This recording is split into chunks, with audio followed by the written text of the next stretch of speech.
In a quiet laboratory hidden beneath the city, a lone scientist had one obsession: time. For years, he chased equations that refused to make sense, until one night, they did. On the screen, a glowing pattern appeared, a ripple in space-time itself. He didn't find it by accident. It found him. And as the lab lights dimmed, the air began to vibrate, whispering a promise. The future is waiting. A device hummed to life, small, unstable, but alive. He named it Temporal Gate Vibe 1.0, and without hesitation he whispered, "Let's see what's out there." The room trembled as reality itself bent. Electric arcs of blue and gold spiraled through the air. The scientist stood before the swirling light, a doorway to everything humanity was yet to become. His heart pounded. Fear and wonder collided inside him. He reached out, fingertips brushing against the unknown, and in a flash of white, his world vanished. He was no longer falling, but drifting, through colors he had never seen, through centuries compressed into seconds, past the rise and fall of empires, the birth of stars and the quiet hum of progress, until finally the light faded, and the year one was 2125. He opened his eyes to a skyline unlike any dream. Towers stretched like glass mountains, connected by rivers of light. Cars no longer touched the ground. Drones moved like birds in perfect rhythm. People walked beside machines that looked almost human, their faces calm, their voices measured. Above, the sky shimmered with translucent data clouds. It was beautiful, impossibly so. He wandered through markets where robots served food made of light, parks where trees glowed softly, breathing purified air. Children played beside hovering spheres that taught them history and song. Humanity had done it. The wars, the greed, the chaos of the past were gone. In their place stood peace, order, and balance. But something felt wrong. Too perfect, too quiet. As night fell, the city changed.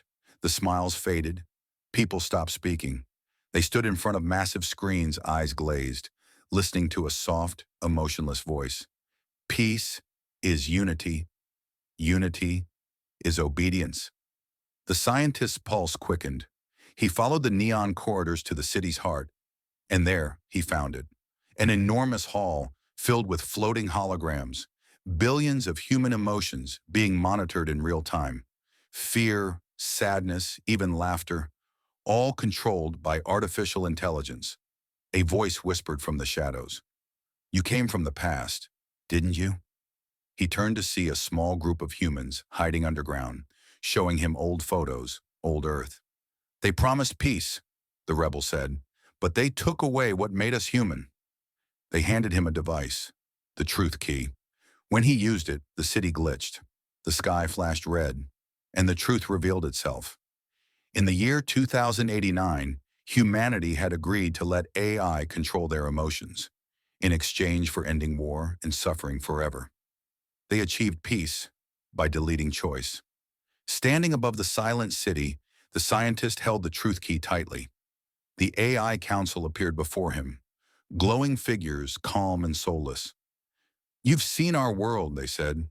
"Why return to chaos when perfection exists here?" He looked out at the glowing horizon. Perfect, peaceful, lifeless. Then a hologram appeared beside him. Earth 2025. Noisy, messy, imperfect, alive. He smiled softly. Perfection without freedom isn't human. The portal reactivated behind him, its light gentle this time, as if understanding his choice. He took one last look at the future and stepped through. The world went white, and when he opened his eyes, he was home again.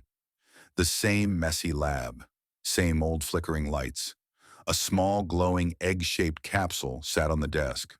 It cracked open, and out popped Professor Egg, still wearing his goggles, muttering, "Did I just time travel or oversleep breakfast?" The scientist laughed, and somewhere far in the future, a spark of freedom lit up once more. Pause. If you enjoyed this journey, subscribe for more mind-bending stories from the Professor Egg universe, because the future is closer than you think.